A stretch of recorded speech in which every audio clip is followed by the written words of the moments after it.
Hi there, Chris here. So, a couple of videos ago, or some, we were talking about Tinny's, um, his city rake, and there were a lot of comments about city rakes and Tinny's. We compared Tinny's to, say, a Sparrow's, and Tinny's is made from a hacksaw blade. It's a little bit thicker, and he made it a little bit taller because it is a hacksaw blade and it's brittle. But we had a lot of cool comments about city rakes, and also Pocket Woman was talking about the Bogota, going back to the Bogota. And this is a Bogota, what we would call a Bogota, and it's from the first pick set I ever bought. And I had thinned it down a little bit to make it fit better because it was pretty thick and it was kind of rough, and it works pretty damn good still. But I wanted to look at a bunch of different city rakes. So here is, let's see, where's the Sparrows one? Here's a regular Sparrows one, and this is also a Peterson's that I have. So the Peterson's is slight, it's not as tall. This is a skinny one,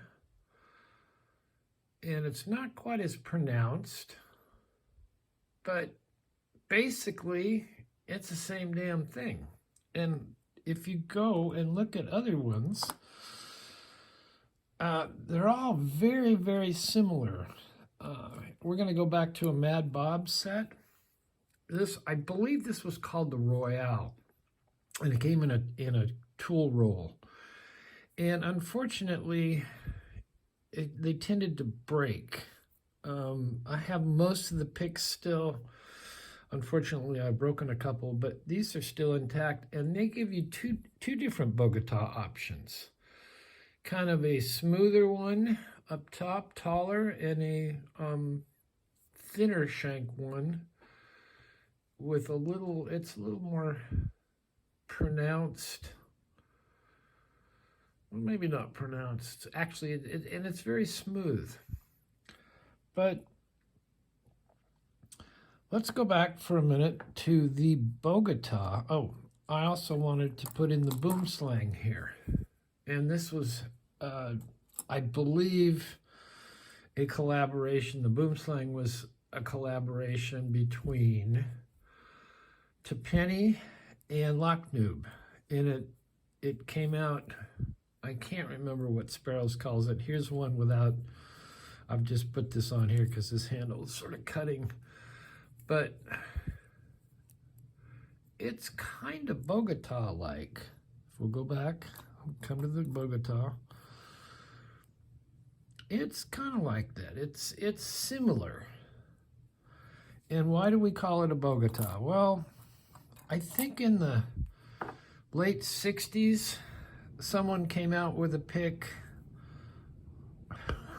down there, and we started calling it a Bogota. But let's go way back. This is an old Ilko catalog. This is from Suki's catalog collection.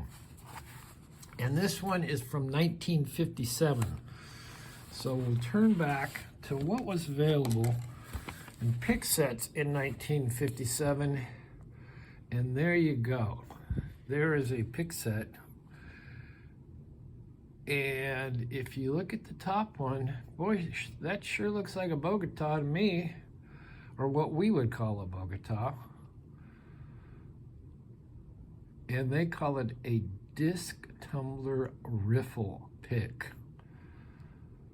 And if we take our Bogota, which you can't find, here we go. If we take our Bogota, that's very similar. It doesn't have the cutouts at the bottom, which I think are pretty good because that gives you more access to picking.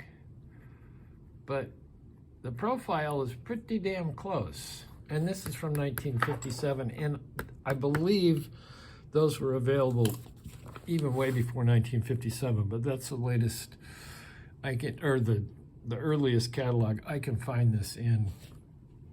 That shows the picks. Anyway, I thought that was kind of interesting. So let's pick a lock. Here is my racing lockwood. It's a beautiful old lockwood, one of the fat ones, like 234, I think, maybe. And let's see if we can get it old style. We'll take a top of the keyway tension wrench, and we're gonna just take this simple Bogota, and we're gonna go in there and rock, and we're gonna get the open. So there you go, interesting stuff about some of these pick profiles. Anyway, thanks for watching. Hit the like, leave a comment, ask a question, and we will see you next time.